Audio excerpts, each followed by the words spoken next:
तर आता आम्ही कदाचित मागे घेतलं नसतं. गेल्या वेळेस पंढरपूरच्या पवित्र भूमीमध्ये आमच्याशी खोटं बोलले, पण हा रस्ता गेले 2 तास शेतकऱ्यांच्या वतीने, शेतकऱ्याच्या हितासाठी, मजुराच्या हितासाठी जो शेतकऱ्यांनी अडवला होता. अनेक लोकांनी, सर्वच लोकांनी जे ट्रॅफिकमध्ये अडकले होते त्यांनी सहकार्य केलं, त्यांचा आभार व्यक्त करतो. पण शेवटी ते सामान्य लोक आहेत.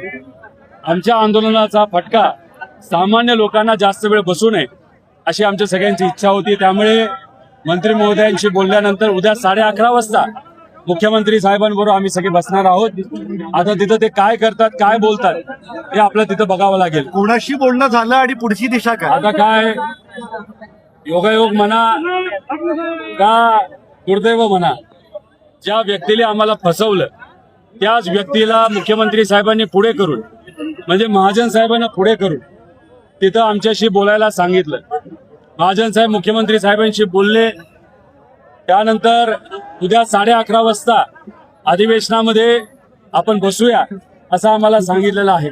इतर सर्व शेतकरी नेत्यांशी आम्ही बोलून उद्या 11:30 वाजता आम्ही जाऊन बोलण्याचा प्रयत्न त्या ठिकाणी करू. काय करतात, काय बघतात ते आपण बघू. शेवटी हे जे काय आम्ही केलं ट्रेलर होतं, याच्यापेक्षा कितीतरी मोठं आंदोलन येत्या काळामध्ये आम्ही करू शकतो. आमचा ध्येय एकच आहे, शेतकऱ्याला न्याय मिळाला पाहिजे.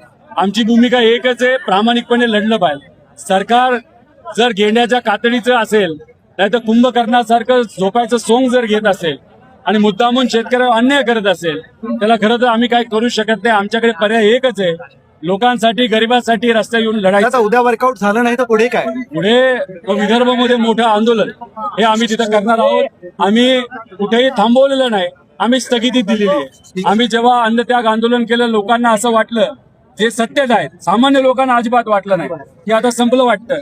पण तर परत आम्ही रस्त्यावर आलो आणि कुठेतरी सरकारला जागं केलं.